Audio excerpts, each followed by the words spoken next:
Hey everybody, I'm sitting here in my 2022 BRZ and I'm going to walk through the installation of the Hachi Electronics voice control disable switch. This is a pass-through harness that allows you to select whether you want this voice control button to be active or disabled. And I'm so sorry, I'm having trouble understanding. Please use the screen controls or press the talk button to try again. Canceling. yeah, so this is kind of why, particularly if you're driving at the limit or you catch a slide. I experienced this on track. You can very easily trigger the voice control button because of where it's placed. Please say a command. Can you say that again?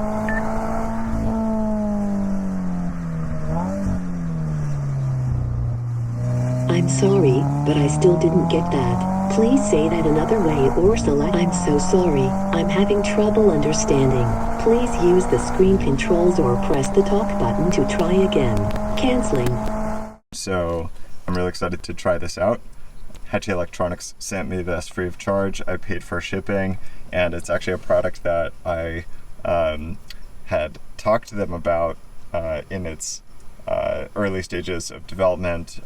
It's something that I was kind of complaining about, and they figured out a solution to disable this on demand. So super excited to try it out, and we're going to walk through the install. It's very easy to install, and then yeah, there's no downside because you have this button to disable and enable it. This is also the same switch that's used by Race Car Go Burr switch controls, so you can install it with one of their switch boards if you have one. What I'm going to try to do is install it right here under the HVAC controls. So yeah, we'll see how it goes. Okay, so I just started the car, so I get power steering, and I'm gonna move the car, move the steering enough to expose this screw.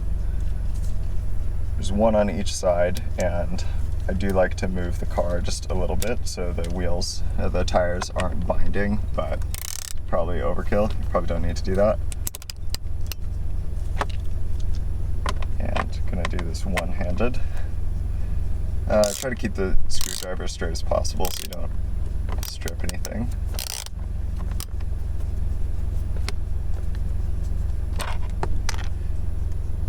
And conveniently just fell out.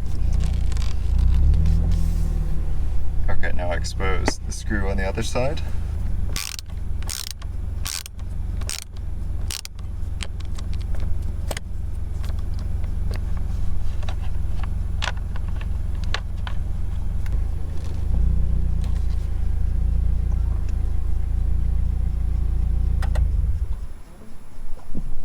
Okay, turning off the car now.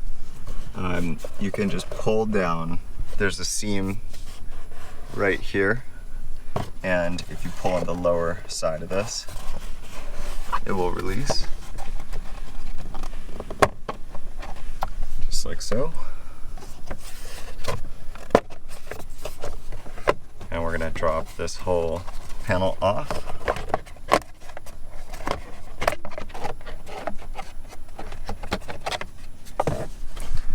Okay, so if we look down here, there's a couple different harness connectors. What we're looking for is the one that's closest to the wheel here.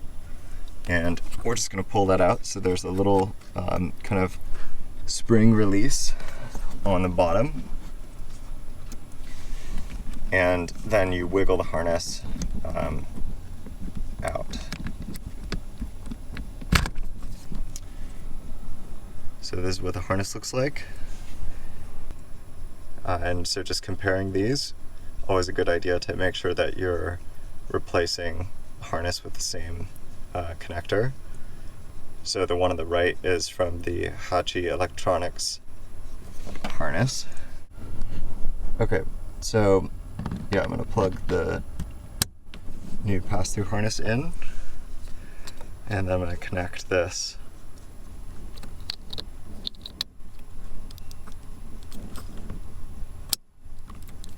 Okay, cool. So we're ready to test this out now.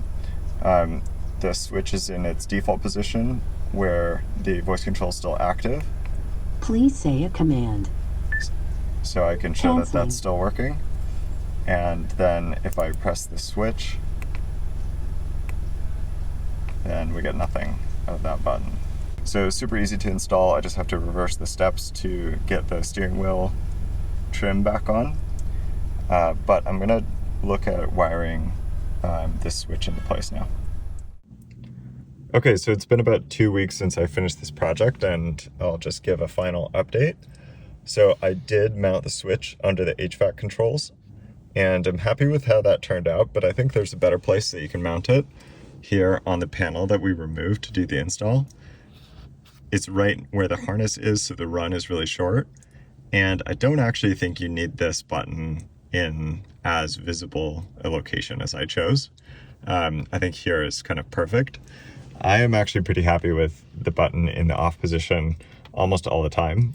I don't really ever use these buttons, and wanted to provide a little bit of a clarification as well. So I was mainly talking about the voice control button. This switch also disables the source button and the call buttons. The directional pad here and here, these are still active all the time. And I think this is a good decision because these buttons are not as easily accidentally triggered, and the back button still works as well. But this is okay because the back button doesn't really do anything annoying. One bit of advice is it's a great idea to pick up a stepper bit to do the install. So this is from Harbor Freight. I believe I used the 5/8 step. And if you just drill a 1/4 inch pilot hole, you can continue to enlarge the hole until it's the right size for the switch. So that makes the install really clean and really easy. So yeah, very happy with the result. Have used it on 2 track days, and it's a great improvement. Okay, and because I didn't give a full demonstration earlier, I'll just do one last demo. Please say a command. So we've got Canceling. voice control, we've got the make a call button, and we've got source here. Ad-free music. And now I'll disable it. So nothing on voice control, nothing on make a call, and nothing on source change. However, we do still have the ability to go through our menus here, and we do still have the ability to change the volume, so these buttons are retained. Thank you to Hachi Electronics for making the product and sending me one, and hope you guys enjoy.